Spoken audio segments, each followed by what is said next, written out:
This video doesn't have a whole heck of a lot in it that's very important. It's a video that I'm putting together with a view to basically just introducing myself to you. Most of my clients already know me. I've had a lot of my clients for 20 years, 20 something years.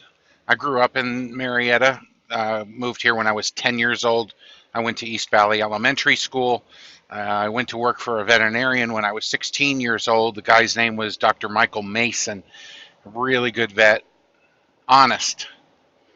Taught me the value of being honest, and worked for him for 10 years. And then I became a vet, and then I went out on my own, and then I opened my own place in 1995, and I've been at um, Crossroads Shopping Center at the corner of Old Canton and Roswell 120 for since 1996. So I've been at it a long time. I've got a lot of experience, and I have a great staff. I go to that a lot. I really have a great staff, and my staff is headed up by a gal named Heather, and she's the office manager.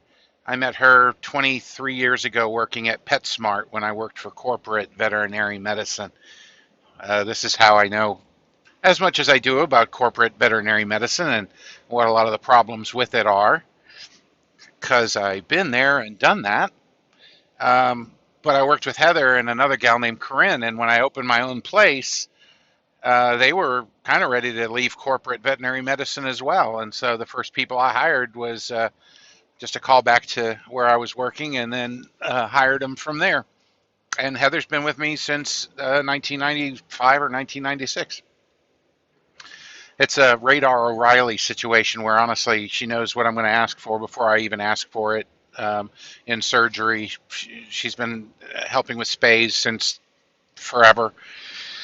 So that's Heather, and she keeps the boat upright and sailing smoothly ahead.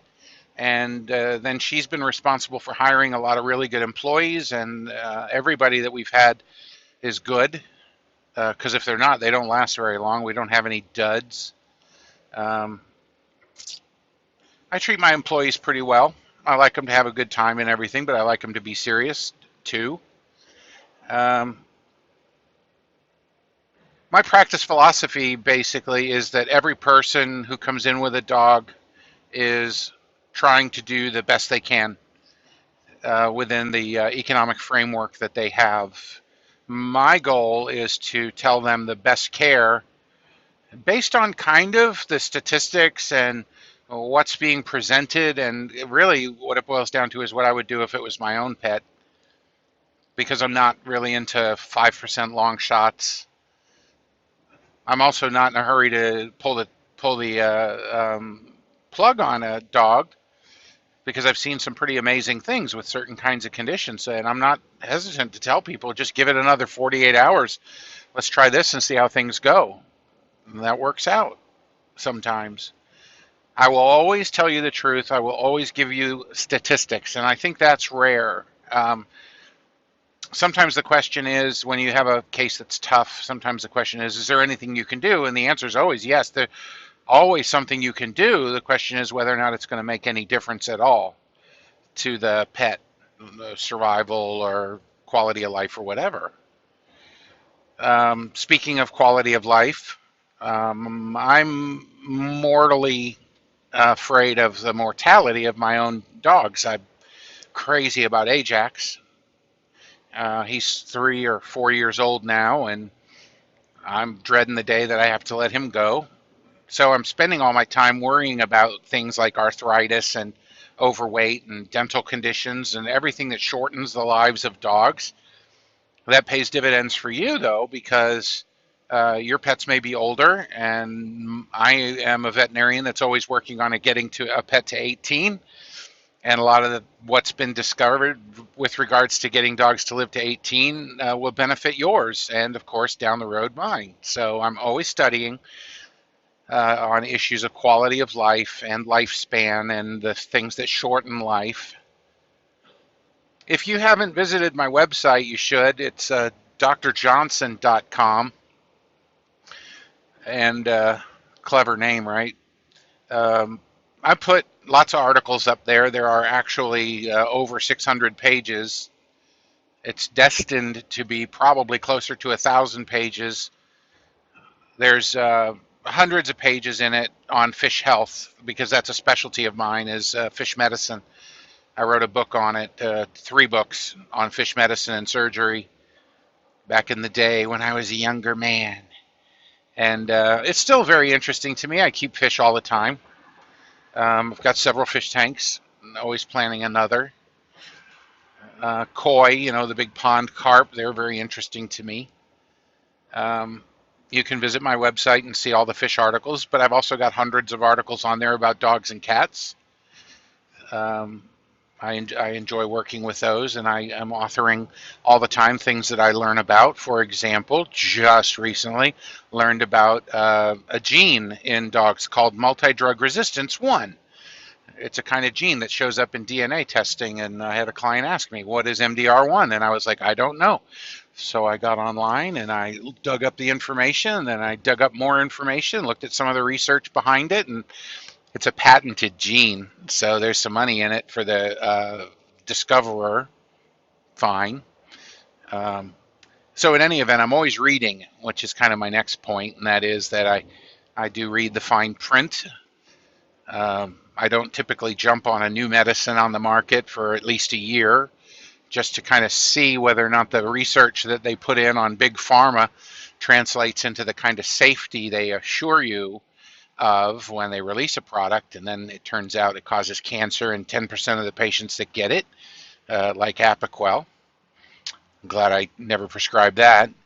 Now, there's always new medicines coming out. Some of them are terrific and some are not. Some come from the human side, so you have plenty to read when you're considering using those. Some of them are new to the veterinary side and come from the human side, and a lot of times that happens because they don't work on the human side, and they're not going to work on the dog side, but they'll still sell them.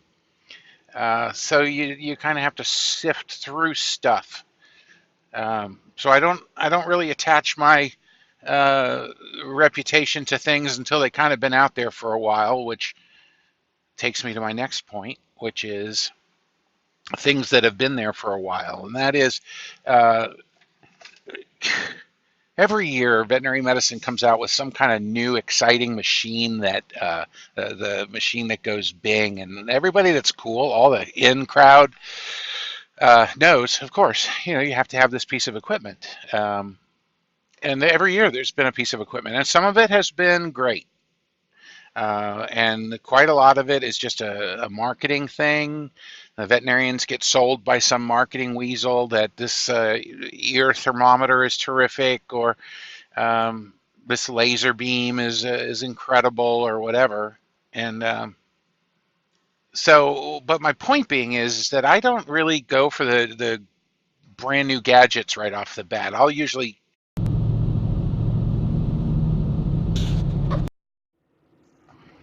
go for the new gadgets. I'll usually wait and see whether or not veterinarians are still using those a year later or 2 years later, especially if they're expensive, and just see what the utility is. Pulse oximeters, those were really popular, and they still are. They're really good. The problem was when pulse oximeters came out, they were hundreds and hundreds and hundreds of dollars, and now they're $25. You can buy them as stocking stuffers for the elderly. Let's see what else. So nifty gadgets. Sometimes I'm not going to have the nifty gadgets.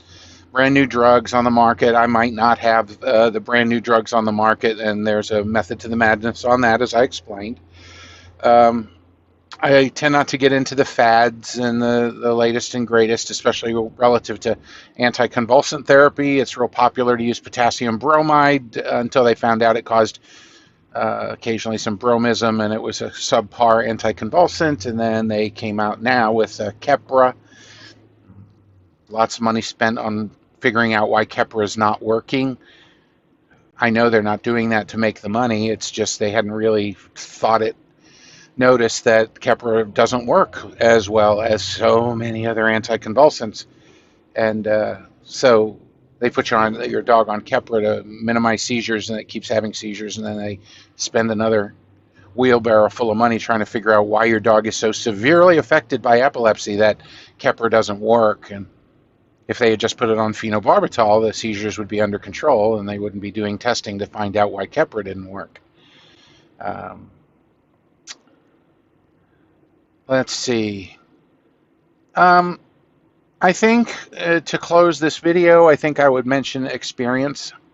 And I don't mean to be tooting my own horn, because anybody else that had been at it for 32 years could say the same thing. So I'm not a genius to have 32 years of experience.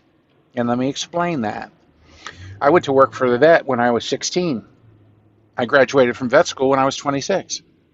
So I had 10 years working for the veterinarian, gaining experience holding animals, watching how diarrhea and vomiting were handled, and learning a lot of really good arcane tricks. And cats that wouldn't kick respiratory infections lots of times had coccidia in their bowel. Who makes that association? You don't learn that in school. So I got to watch this vet, an honest, good vet, practice for 10 years. I consider that 10 years of experience, certainly, not, and really, yeah, veterinary experience, because I wasn't just cleaning cages all the time. I was watching it done. And then I became a vet. Now I've been at it for 22 years. And so I would honestly say 22 years. Anyway, so I had 10 years, and then I got a lot more years. So I've got a lot of experience, and I've seen a lot of stuff. And the nice thing about that is that you're not looking at some of this stuff for the first time. You kind of know what works and what doesn't work, or if you'll see something that's a little bit obscure and you'll remember it from a previous case that you saw, as opposed to coming from nothing or a book. I admire veterinarians that are book smart and fresh out of school. They know a lot. But as far as being able to put it together from some experience or something, maybe not so much. Maybe the most dynamic couple would be an experienced veterinarian out for 30-something years and then a vet fresh out of school. Except I remember when I was fresh out of school and the inexperienced things that I did, like trying to surgically remove acral granulomas. Never, ever. Blood transfusions in dogs with autoimmune hemolytic anemia. That's a good way to make them worse. I should do a video that talks about ways to jack up a case. Some of the things that we were taught to do that just don't always translate. To close, visit my website, because there's always new stuff. And I'm, for example, right now I'm talking about Cytopoint, which is really awesome. Go check out that video. Look at my YouTube channel. Come on by the office at some point if you want to meet me. You could make an appointment, bring your critter over, and we could take a look. I'm a good vet. There's lots of good vets in Marietta, actually. I've got to say, they're really good talent in Marietta, so I'm really glad and lucky to have as many clients as I do, because I'm competing with good talent. It's not like some places. But we're located on the corner of Roswell 120 and Old Canton. And like I said, I've been here since I was 10 years old. Been a veterinarian since 1991, and I worked for a vet for 10 years before that, so that's considerable experience. And I have a great staff that'll always make me proud and keep you happy. And finally, I will typically be treating your animal with the same experience and based on statistics and cost, about the same I'd treat my own. I guess that's all I came to say. If you have any questions, call the office, number 770-977-5377. Thank you for your patience.